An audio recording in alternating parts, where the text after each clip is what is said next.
Good morning and welcome to the public meeting for the Arches Visitor Use Access and Experience Planning. My name is Patty Trapp, and as the Superintendent of Arches National Park, I thank you for joining us today. Arches National Park is a place unlike any other in the world, and our high visitation numbers clearly illustrate its popularity. As many of you have experienced firsthand, from 2009 to 2019, visitation to Arches grew over 66%. And so has the resulting parking congestion and crowding, creating public safety concerns as well as impacts to our legislative mission to provide quality visitor experiences and protect park resources for future generations.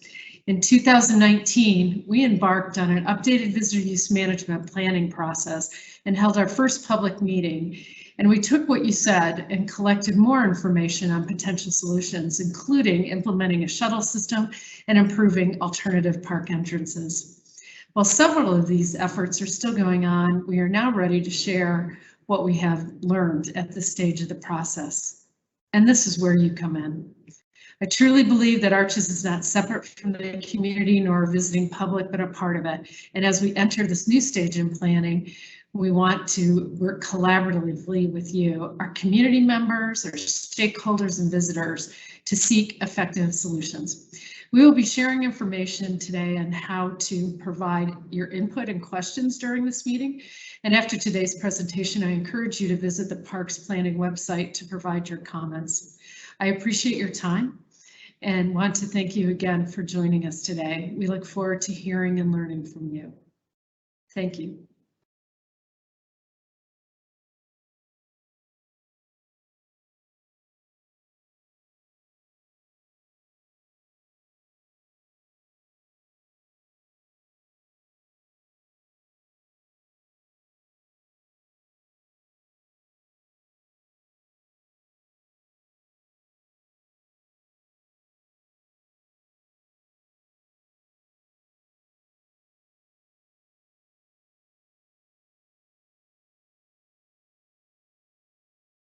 So Rachel, are you ready to take over?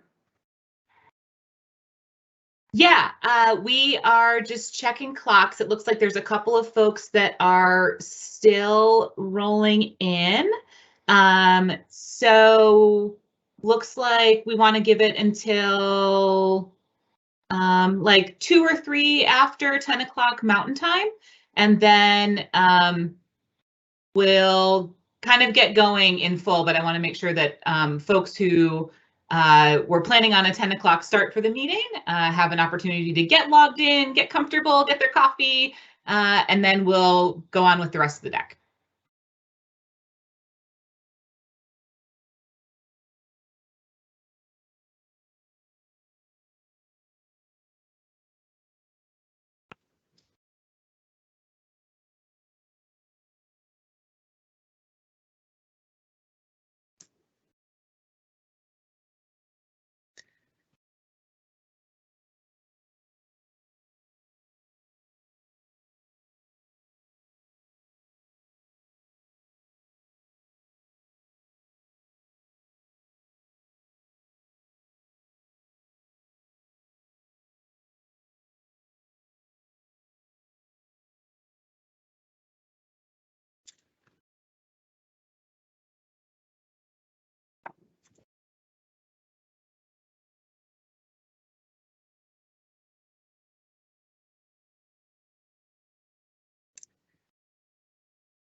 Welcome to the public meeting for the Arches Visitor Use Access and Experience Planning. My name is Patty Trapp, and as the Superintendent of Arches National Park, I thank you for joining us today. Arches National Park is a place unlike any other in the world, and our high visitation numbers clearly illustrate its popularity. As many of you have experienced firsthand, from 2009 to 2019, visitation to Arches grew over 66%, and so has the resulting parking congestion and crowding, creating public safety concerns as well as impacts to our legislative mission to provide quality visitor experiences and protect park resources for future generations. In 2019, we embarked on an updated visitor use management planning process and held our first public meeting. And we took what you said and collected more information on potential solutions, including implementing a shuttle system and improving alternative park entrances. While several of these efforts are still ongoing, we are now ready to share what we have learned at this stage of the process. And this is where you come in. I truly believe that Arches is not separate from the community nor our visiting public, but a part of it. And as we enter this new stage in planning, we want to work collaboratively with you, our community members, our stakeholders, and visitors to seek effective solutions. We will be sharing information on how to provide your input and questions during this meeting. And after today's presentation, I encourage you to visit the Parks Planning website to provide your comments. I appreciate your time and want to thank you again for joining us today. We look forward to hearing and learning from you.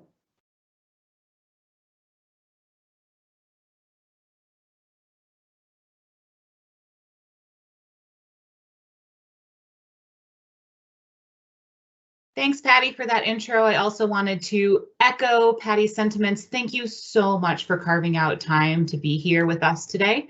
My name is Rachel Collins. I'm a visitor use specialist for the Park Service and one of your facilitators today.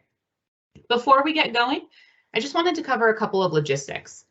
First, we'll be providing closed captioning service for this meeting. So if that service is helpful for you, go ahead and follow the link that's in your chat box, and that'll help you get oriented with the link and with the access code.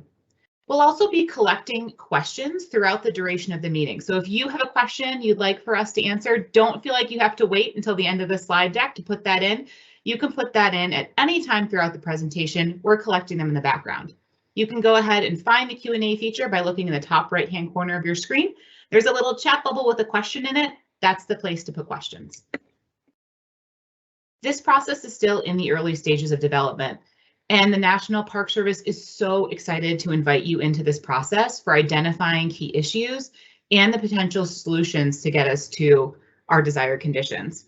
Between now and October 5th, you are invited to participate in our planning effort by providing comments and feedback that's going to help us assist in developing those long-term ideas. The information gathered during this comment period is critical to informing our next steps, so we thank you in advance for those comments.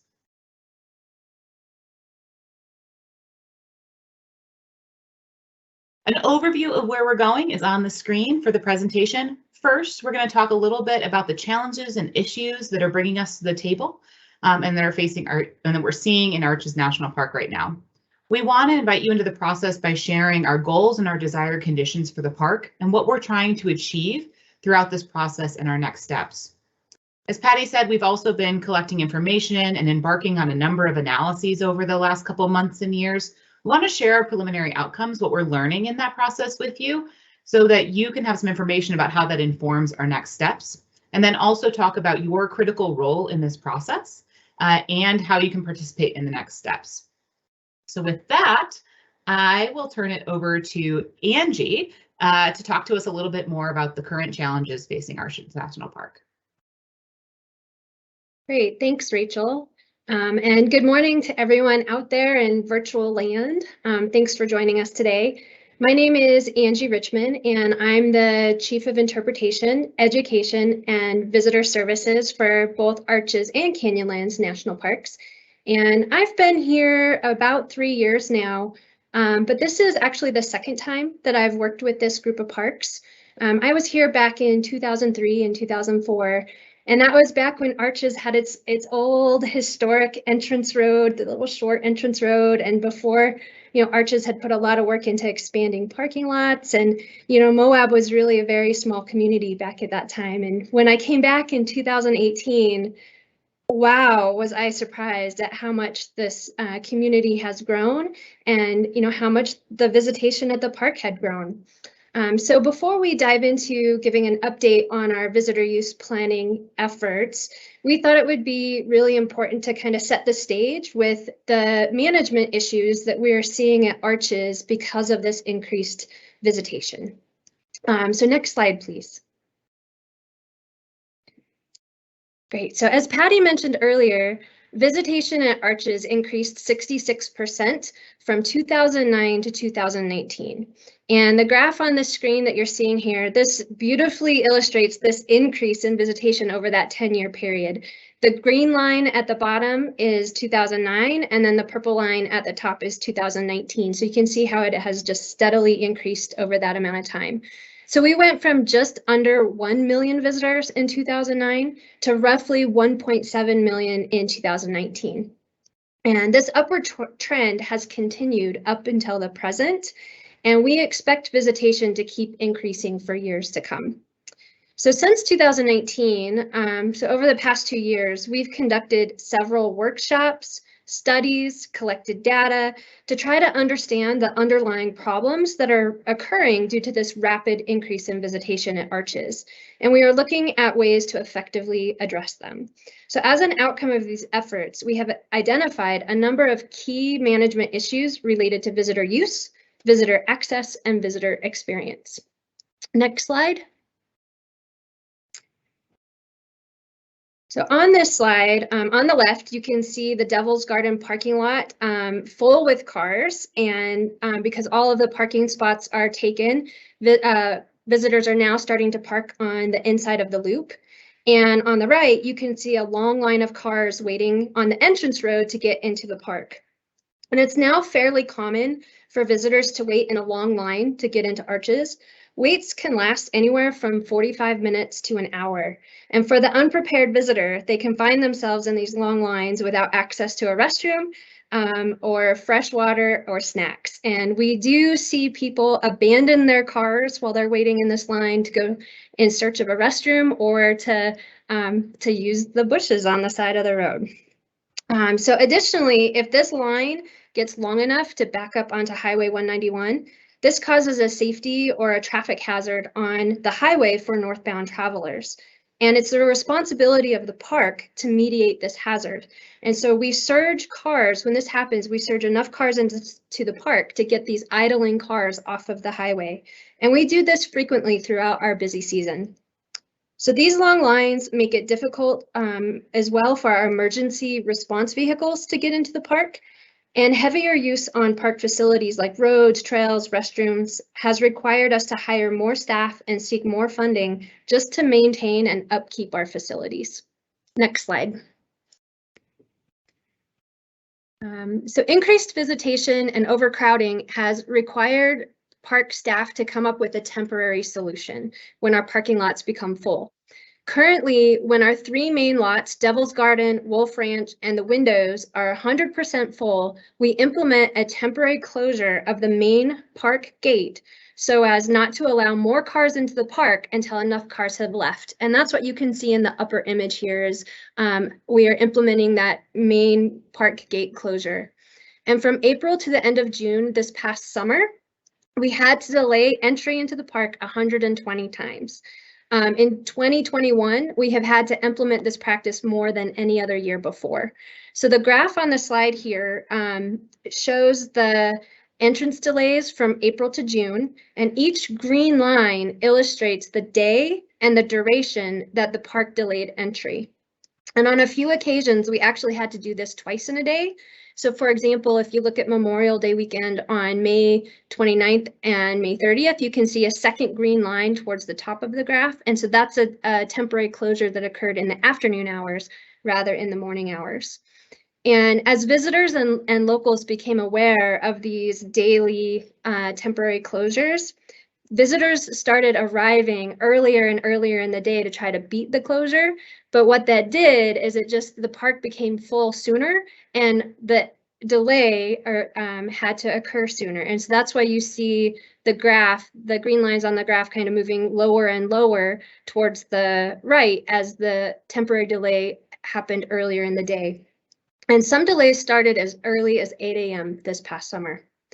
So these entrance delays cause a lot of uncertainty for employees trying to get to work and also for visitors when they're trying to enter the park.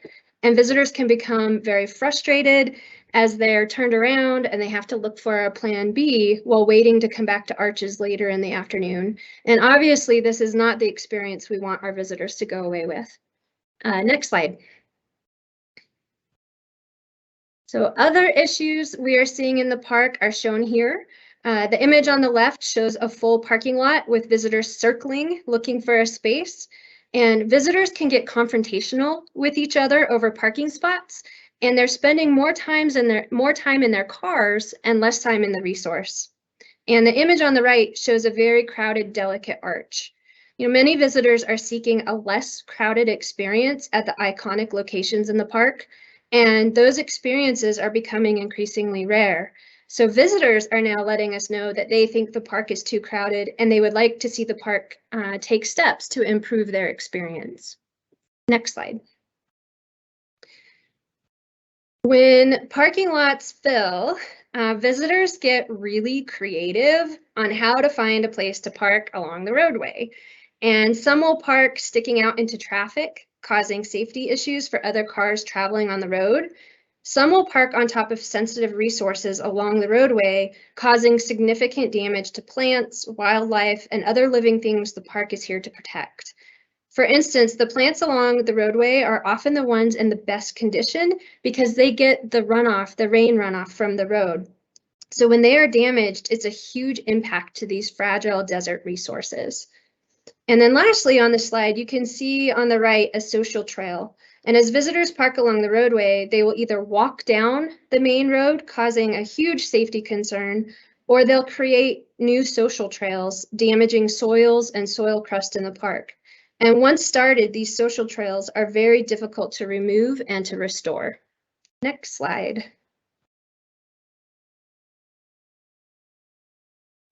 With the various parking and roadway concerns I have mentioned and the overcrowding, the park has hired a team of visitor services assistants to work in the parking lots to help visitors park, be prepared for their time in the resource, and to notify employees at the entrance when the parking lots are full. In these three images, you can see our VSAs hard at work helping visitors park in the right places. And these employees are really critical to facilitating our entrance delays, and will notify staff at the gate when it's time to enact an entrance delay, and then they'll notify them again when it's time to reopen the park and allow more cars in, more visitors in. So this group of employees, it's a huge benefit for us to have them out in the parking lots. However, the downside is that with this new team, we have diverted funding, which puts strain on other operations. And we also need additional housing for more employees, which is a challenge for the park and all businesses here in Moab. That's not unique to us at Arches. And the high cost of living and lack of housing, make it very hard to bring in new employees and to retain those employees. Next slide.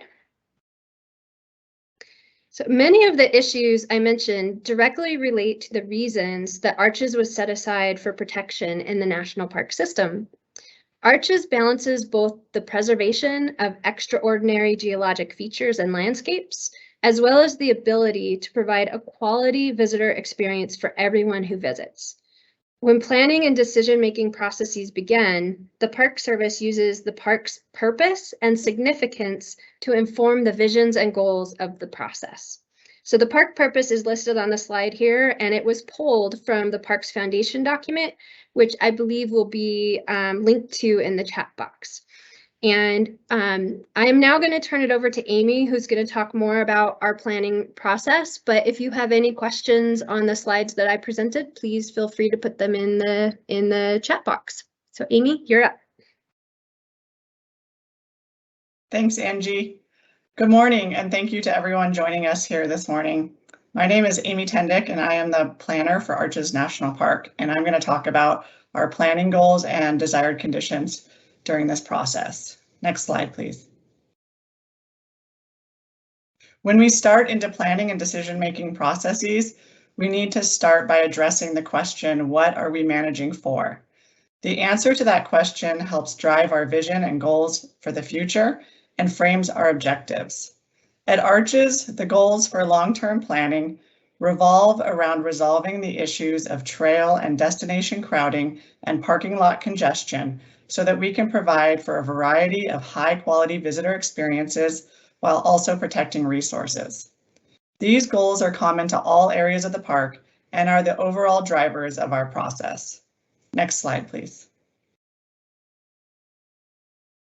One of our goals for this planning process is to develop a comprehensive strategy for how to address these issues. To do this, we are using the Visitor Use Management Framework from the Interagency Visitor Use Management Council. The Visitor Use Management Framework is shared by all 6 federal land and water management agencies and is the framework that the Park Service uses for guiding us through visitor use management decisions. To learn more about the council and the framework, follow the link in the chat. To accomplish these goals, we established desired conditions that paint a picture of how an area will look, feel, sound, and function in the future. To answer the question of what are we managing for, we always refer to these desired conditions to ensure that we are achieving and maintaining these values. In developing desired conditions, we consider full systems and how experiential and resource attributes are integrated. Desired conditions align with the purpose or reason an area was established. They highlight those things that are valued and/or unique for that area, including the park purpose or fundamental resources and values that Angie mentioned.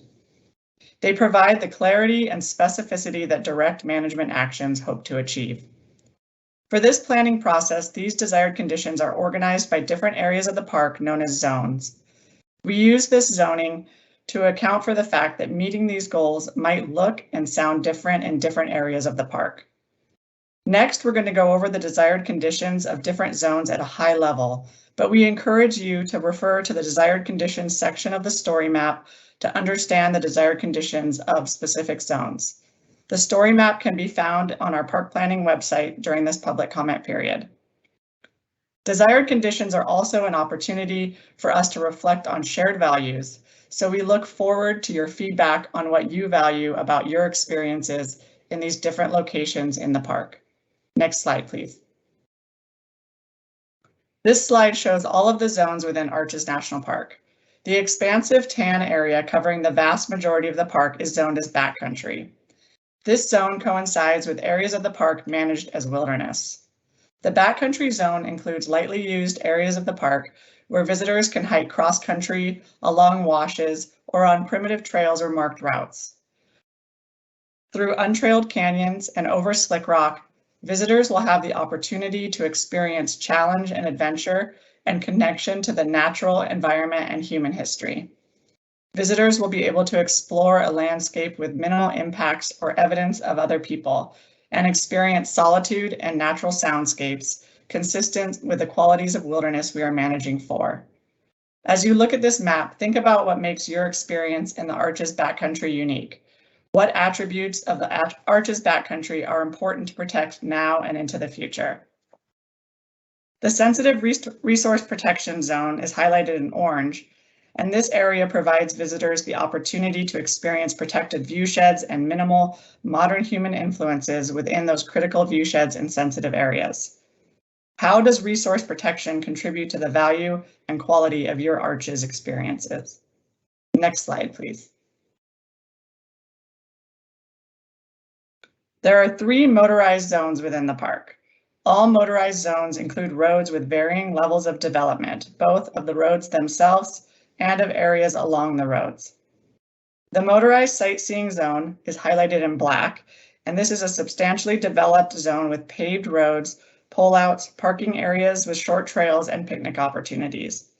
The semi-primitive motorized zone, highlighted in brown, includes the maintained, unpaved Salt Valley Road and the spur to the Tower Arch trailhead.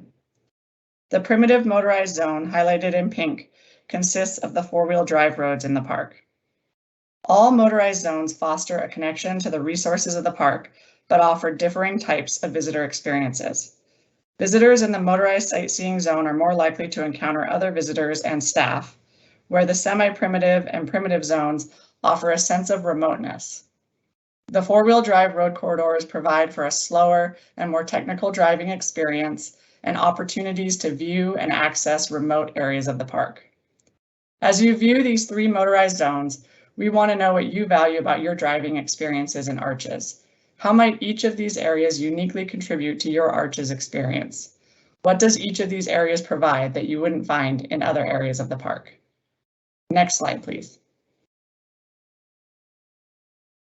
The developed zone, highlighted in red, includes much of the park's facilities, including the visitor center, headquarters and administrative areas, campground, and picnic areas. The pedestrian zone, highlighted in blue, and consists of the developed trails that access prime park features, including landscape arch, delicate arch, and the windows. The hiker zone, highlighted in purple, includes trails of a more primitive nature than the pedestrian zone, and those that require more of a time commitment from visitors. This includes the Devil's Garden Primitive Loop, the Park Avenue and Tower Arch trails, among others. These three zones have varying levels of development to serve different purposes and tend to be higher use areas than other areas of the park. Visitors will have opportunities to learn about and experience the resources in a range of ways, including in areas close to facilities and services, on well-defined trails that are highly developed, or to and through areas that remain more primitive in nature.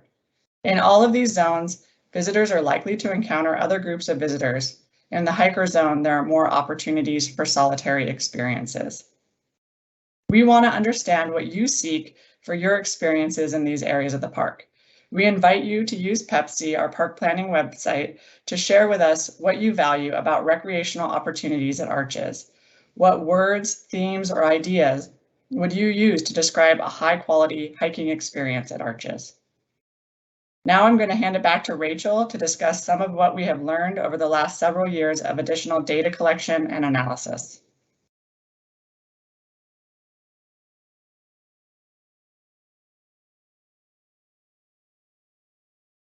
Thanks, Amy. The National Park Service has been engaged in several data collection efforts since 2019 to better understand congestion in the park and how this relates to visitor experiences. The focus of these investigations has been to answer the questions that are on the screen. We really wanted to dig into these concepts so that we could better learn about visitor travel, better understand the patterns that visitors use once they're inside the park, and what other ways visitors might access the park and its resources. Over the next few slides, we'll start to unpack what we're learning about these questions and from the ongoing studies. Firstly, we wanted to learn more about who Arches visitors are, where they go in the park. Ongoing data collections are helping the Park Service to document attributes of visitor travel. These collections allow us to quantify and better describe the levels of use that you may have experienced during visits to Arches in recent years.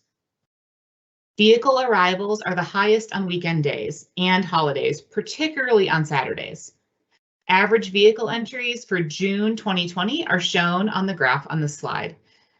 As you can see, arrivals begin as early as 4 in the morning, peak between 8 and 10 a.m., and then taper off the rest of the day. During this peak, an average of 225 vehicles per hour are arriving during that time period. On Sundays, this number can get as high as 350 vehicles per hour arriving at the park.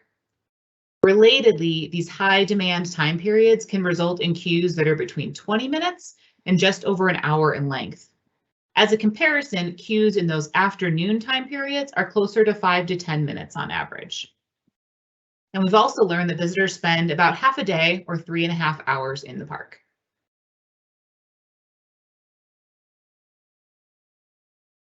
Once visitors arrive in the park, we wanted to learn more about how those visitors move around the park and how they access different areas. These studies are showing us that the most popular areas in the park are the windows, Delicate Arch, and Devil's Garden. It's very rare that visitors don't include one of these sites on their visit to the park, and just over 1/3 of visitors go to all three. We are also learning more about the meaningful and important relationships between the number of visitors who arrive at the park, the number of visitors who are trying to access key recreational resources, and what that means for the number of visitors at those key destinations and viewpoints. These preliminary results point to the potential to move from theoretical models to practical tests through pilot testing of potential solutions.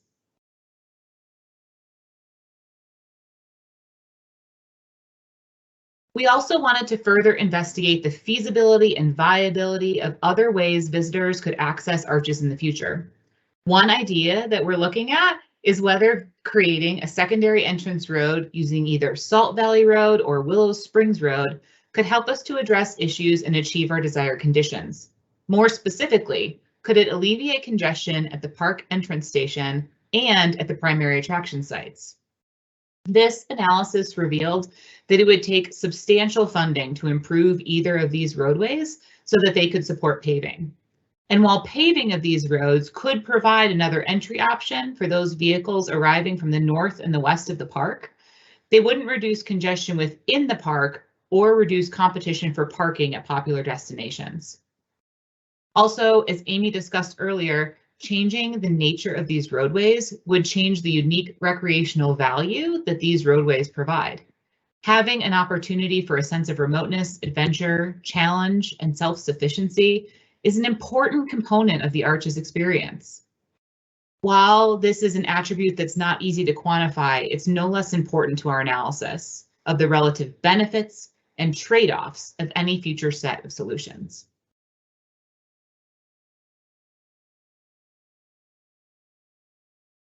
Finally, we are actively evaluating 2 shuttle options.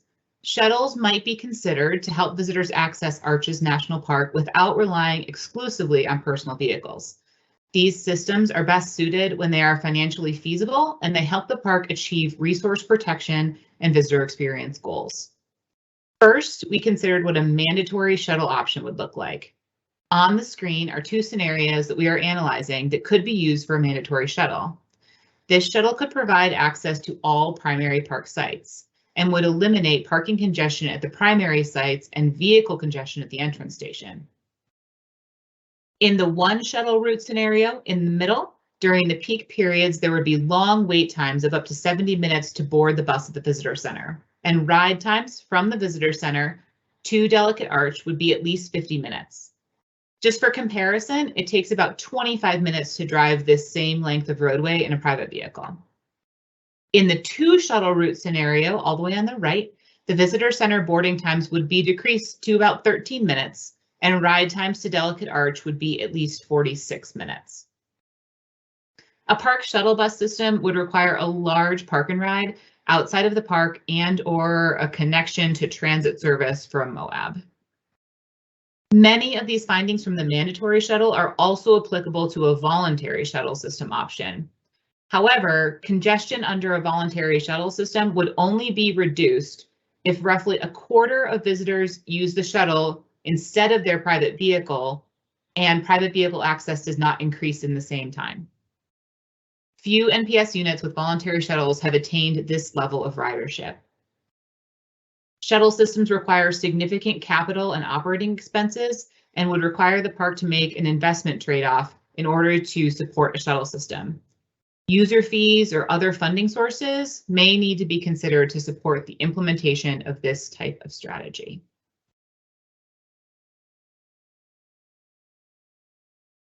To continue to grow our collective understanding of potential management strategies, the park is proposing to pilot a timed entry reservation system. For the duration of this temporary pilot, visitors would need a reservation to enter the park during certain times of day. Visitors would be able to book these reservations in advance through recreation.gov after the new year. The graph you are seeing on the screen shows vehicle entries to Arches by hour. Each blue line is a unique day in July of 2020. The gray line represents an estimate of how many vehicles could enter the park per hour to maintain sustainable traffic and experiential conditions across the park. This spring pilot would use a temporary timed entry reservation system to manage access to the park consistent with our desired conditions. The studies and analyses that we've completed at this time and are actively working on indicate that a timed entry system could proactively pace visitation into the park and provide visitors with a predictable arrival time, all while protecting resources and providing a less crowded visitor experience. This pilot would help park managers better understand how we could use a system like this to better achieve our desired conditions and our management goals, all while providing an opportunity for feedback. So with that, I will go ahead and turn it over to Kate to talk through some of our next steps and your critical role in this process.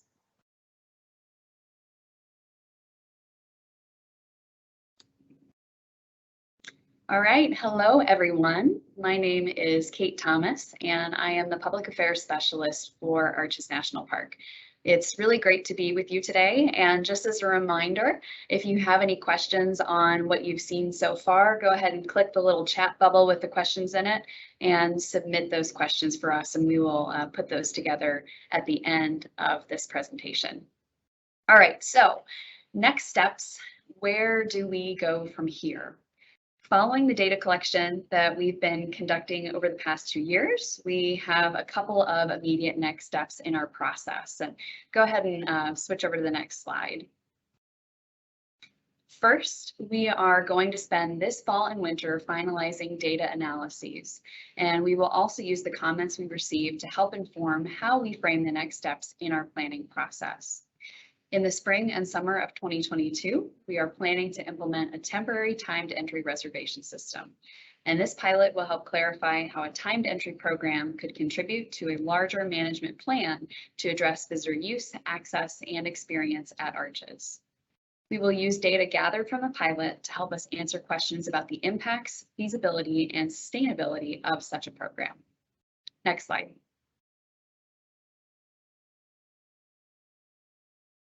As Amy noted earlier in the presentation, we are using the Interagency Visitor Use Management Planning Framework for this project.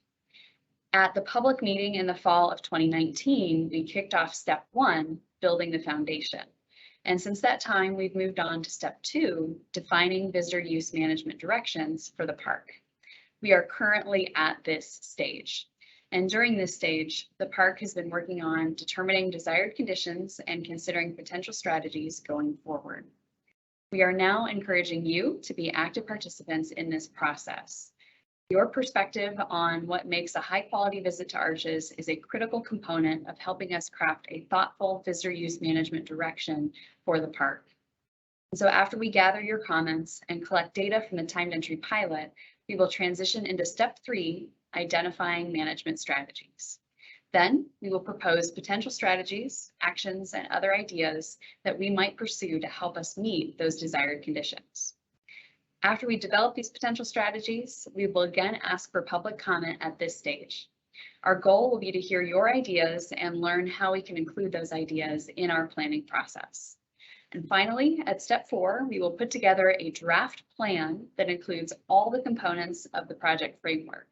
The park will then put out the draft for public comment, and this means that we will have at least 2 more public comment periods before we finalize our plan. Next slide.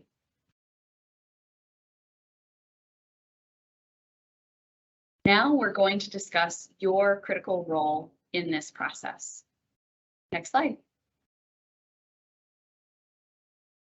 During the comment period, we want you to dig into the specific questions that are on this slide. We'd like you to reflect and ask yourself the following. What do you value most about Arches National Park? What issues interfere with your desired park experience at Arches?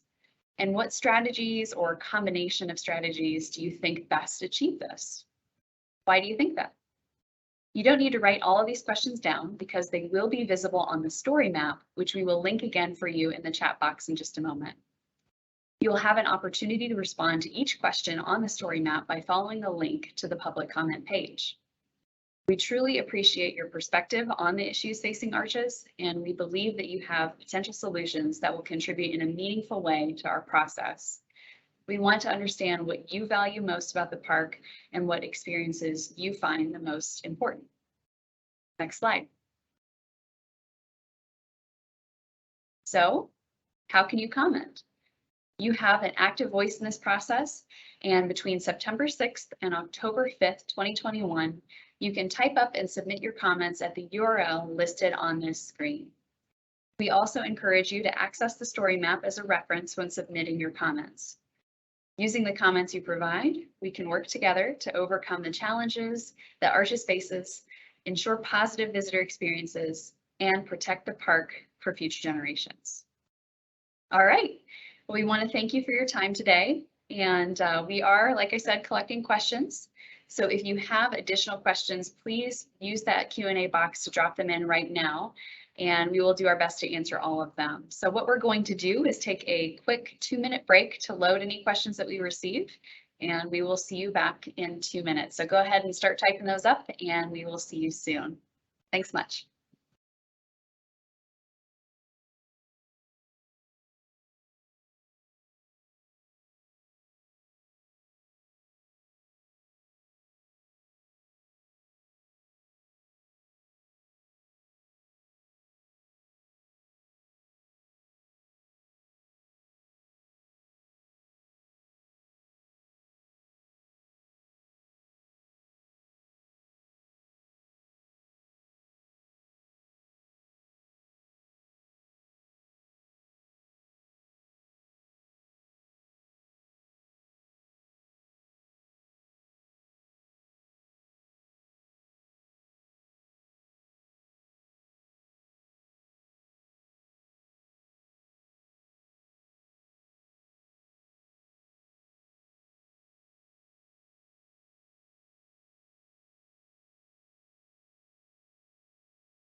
All right, everybody, we are back. And we'll go ahead and get started with our questions. They're trickling in right now. And the very first one is for Rachel. And this question is as follows. So the pilot program will only experiment with different timed entry scenarios. Is that true, Rachel? So the goal of the pilot test of a timed entry system is to take some of the things that we have looked at and tested in experimental models and apply them to real life scenarios. So there's only so many variables that we can test in kind of a theoretical space or in a modeling space. And it's really hard for us to learn from what might be the operational conditions of those different variables as we kind of put that into real life.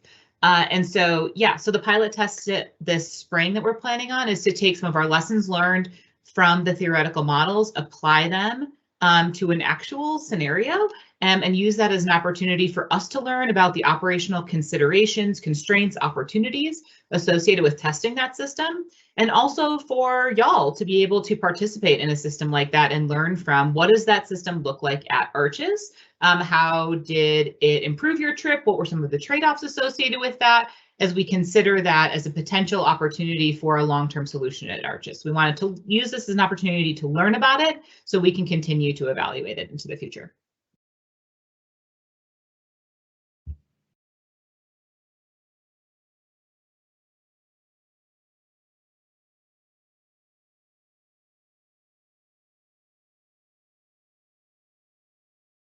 All right, great. Thank you so much, Rachel.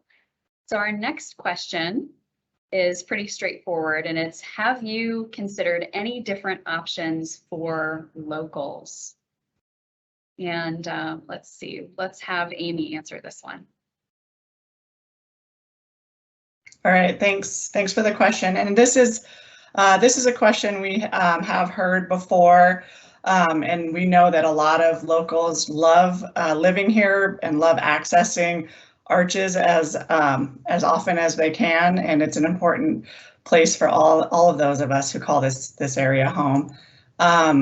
You know, what's challenging is that when we are looking at a timed entry allocation system, it's difficult to allocate for visitors based on locality, and some of that difficulty comes because there's always going to be a community just on the edge of a boundary, making it impossible to determine what is a fair and equitable way to even define local.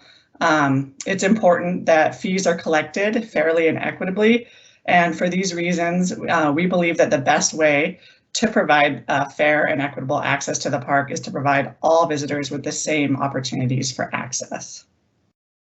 Thanks, Kate.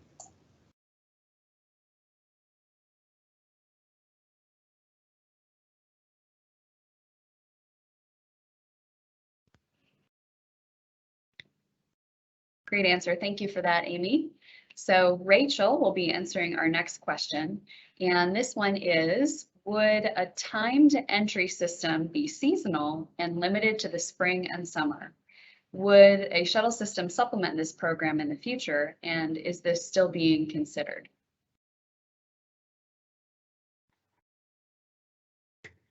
So that's one of the questions that we are still analyzing, is what times of day, times of year, would that timed entry permit system be best suited? How would that interface with how people plan their trips, how they arrive at the park, their experiences within the park?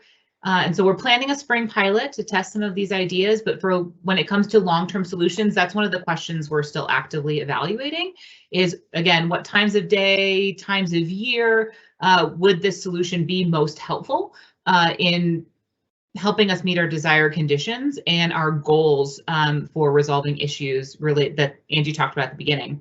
I think the other part of this question is, you know, what's the relationship between this and potential shuttle or other strategies? And it's a great point. When we start to think about the connectedness of these issues, their importance to recreation and people's connections to this park and this place, there is no single solution, idea, or strategy that is going to resolve all of the issues and help us meet all of our desired conditions. And so what we really want to be looking for is sets of solutions that work together in collaboration to get us to a place where we, as the Park Service and our communities, feel like we're really achieving those desired conditions. And so we also want to be thinking about not just single solutions or ideas, but what combinations of strategies make for a really important, connected, dynamic, and valuable experience of your national parks. Thanks, Kate. All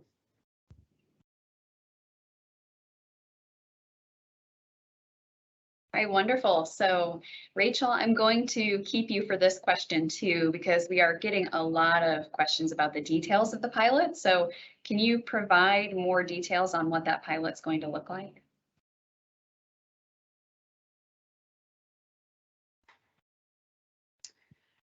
Yeah, I can provide the details that we have. One of the things that we are really looking at is taking all of that data collection that I talked about to help us understand what times of day are vehicle volumes such that having that kind of a time to entry system that helps spread that use out across the day would really provide a benefit both for the operational conditions within the park and also for visitors and when they actually arrive at their destinations and throughout that whole trip chain of arrival at the park and arrival at your destination. And so what times of day is that really going to be the most effective? I really love this question too, because we are still working on the development of what that system is going to look like. And it's one of the reasons we wanted to have this comment period now in the fall ahead of the pilot, because we really want to hear from y'all. How do you plan your trip? What kind of resources do you use to plan a trip? And when it comes to making a reservation for timed entry or accessing the park, how might that work with the rest of your trip planning experience when it comes to the rest of your travel or your hotel reservations or those kinds of things? So this is a great time that we would love to hear from you about how might we go about designing the system so that it nests really well within the rest of your travel experience. And to do that, you could share with us about how do you plan your trip? What resources do you use? How far in advance do you plan that trip? So that we can help to design this test system in a way that's consistent with how visitors are already doing travel planning. So again, a great opportunity to be involved is to let us know, what does your trip planning look like? What are the resources that you use? And how might this system be designed so that you would benefit from it?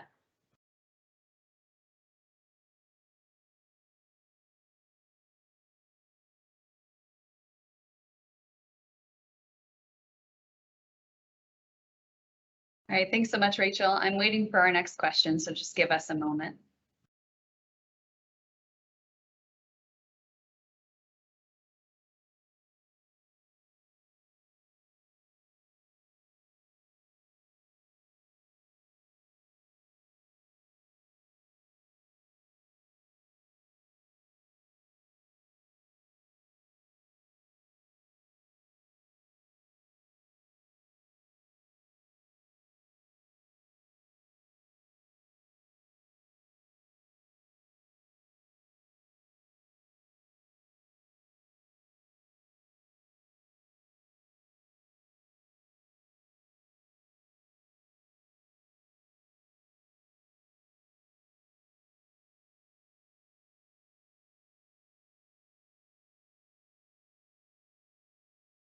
All right, so this question will go back to Rachel.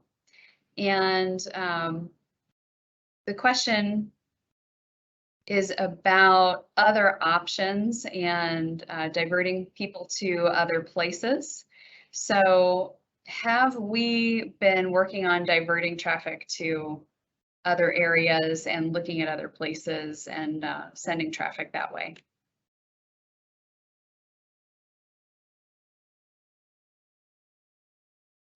Yeah, so I do think that we've been actively thinking about and looking at what does a trip to Southern Utah look like and all of the different recreational resources that are there.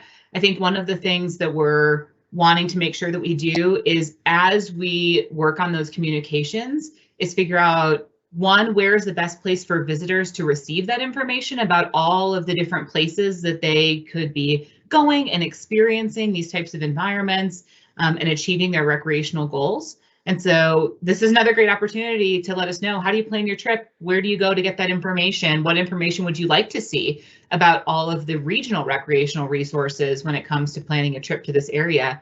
The other thing that we're doing is wanting to make sure that before we provide that information about other places people could go, that we're working in collaboration with those land managers to make sure that they're set up to receive those folks. And wanting to make sure that we're doing all of that in coordination. I think the other thing that we're thinking a lot about is that Arches National Park is has a unique contribution to this area.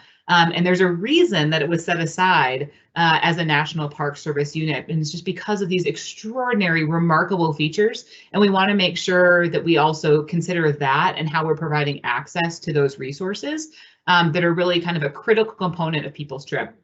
We saw on the slides a little bit earlier that those three destinations, those three key destinations within Arches, almost every visitor goes to at least one of those, and there's a huge chunk of people that go to all three. And that tells us something about how important that is to their trip and how the connection to that space is really important. And so we want to honor that too. So again, it's about these really connected experiences and making sure that we're providing information in a meaningful and fruitful way so that folks know what choices they have to make and that they can make them at the right times so that it improves their trip experience. Thanks, Kate.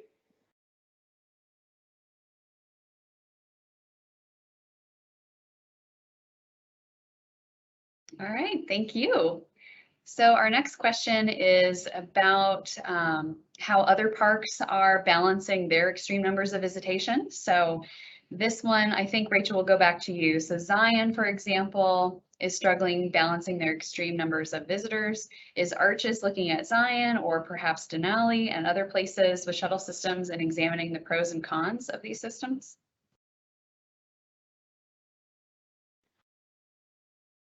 Yes, absolutely. This is actually one of the most wonderful parts about being a part of the National Park Service family is our opportunity to network within each other and to really learn from each other. I would say that we mentioned earlier the Interagency Visitor Use Management Council.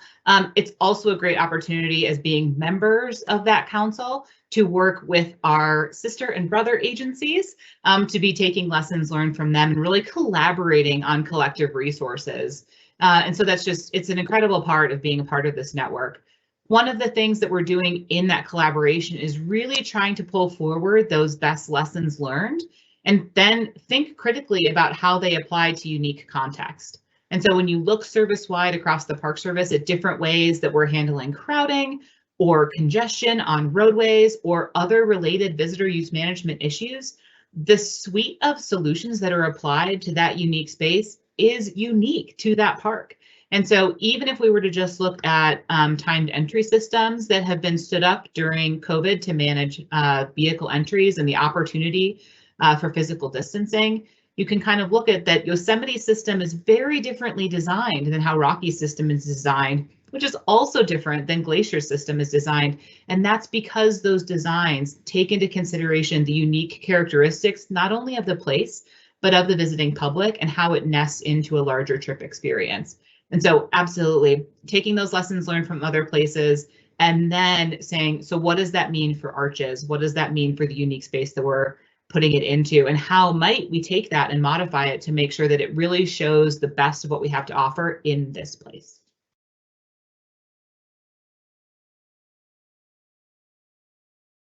Awesome, thank you. So our next question is for our superintendent, Patty Trapp, and it's about the local business community. So Patty, has Moab and its business community been able to collaborate on solutions and finance options to benefit both the community and the park?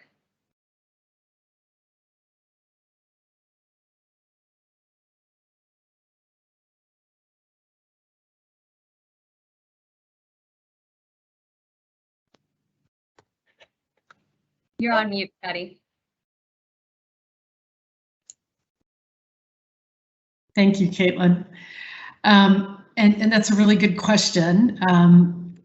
Arches, as I said earlier today, Arches is not standalone. It's part of the larger community. And so it's going to be really important for us to collaborate. And that's a really important word, and we're not taking that word lightly.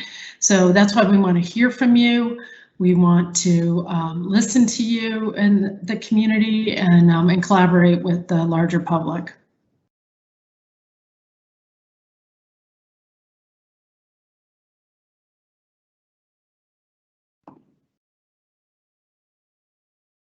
Thanks, Patty. And this question is for Amy.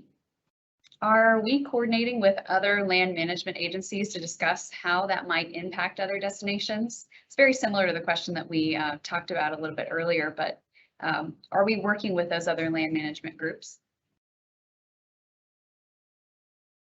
Thanks, Kate. Yes, we are. We have been, and we will continue to work with our neighboring agencies because we understand that crowding is not unique to Arches, and there are similar issues and concerns happening on neighboring lands, and we want to be working together to solve the issues associated with crowding and congestion on roads and trails. And so we continue to work with our partner agencies on this issue, and look forward to hearing their input on what management strategies the park might consider that and how that might impact them, and how we can develop solutions that help all of us. So thank you.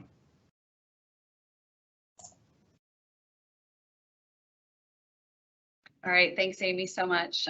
Our next question is for Angie, and it's about acquiring a parking area. So Angie, is Arches looking at acquiring a parking area where the old tailings pile sits? What do you think? You know, that's a really great question, and it definitely has come up before. But as everyone on here knows, it's part of the community. There's a lot of discussion on what should be done with that site. And there's a lot of other businesses and organizations that have input on what to do with that location. And so the community as a whole is going to have a really big role in determining what ultimately is going to go there when the site is ready. And, we know it's still a few years out from being available even for any sort of development, and it may not fit into the time frame that we're looking to provide, a solution at Arches. Good question.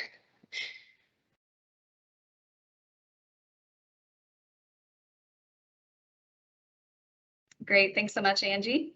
And our next question is for Rachel, and it's about the amount of time that folks stay in the park. So do we know approximately how much each vehicle spends in the park, or how much time each vehicle stays with us? Yep, we know that it is roughly 3.5 hours. This might vary depending on how many sites that they're visiting, might be on the higher end, or depending on if they spend time looking for parking. But on average, in like the fall and summer seasons, it's roughly 3.5 hours.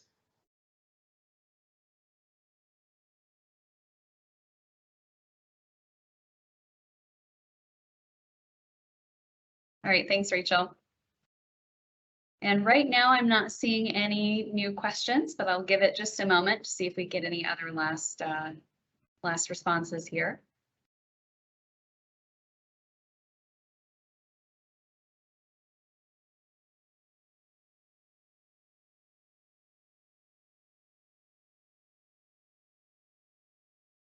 Okay, here we go. We have another one. So this one is for Rachel again. And it says that it seems like we don't feel confident that a voluntary shuttle system would solve congestion problems in the park. And this might be true, but have you considered extending the shuttle routes from downtown Moab, where visitors could jump on the shuttle from near their hotel? Because this could drastically improve voluntary shuttle use. Moab is unique as it is so close to the park entrance. So have we considered extending shuttle routes into downtown Moab?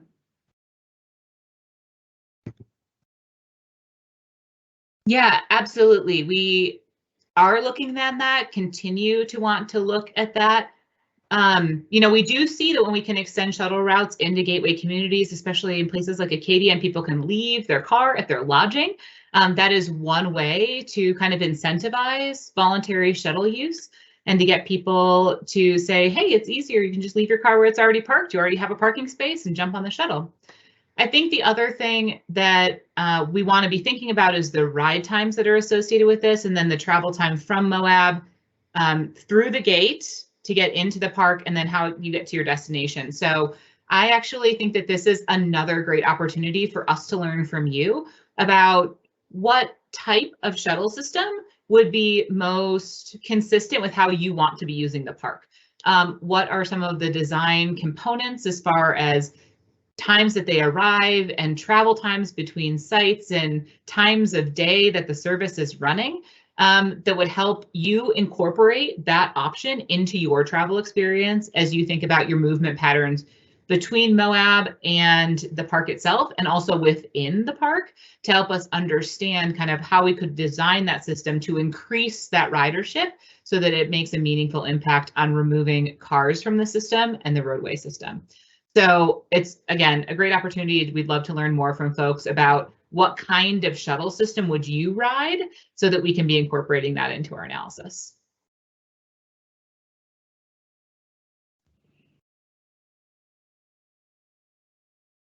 All right, thank you so much, Rachel. And just to follow up on that question, exploring a shuttle system is still on the table, right? Is that correct, Rachel?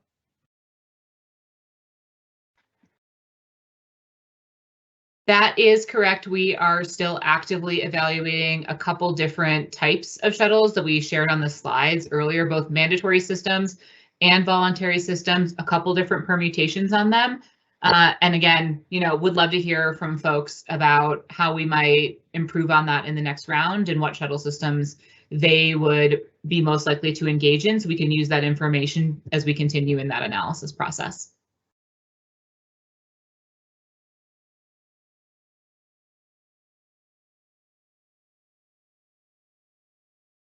All right, great. Thanks very much. So at this point, we don't have any other questions. So I think that we will go ahead and close this meeting. But again, we want to thank all of our participants for joining us today.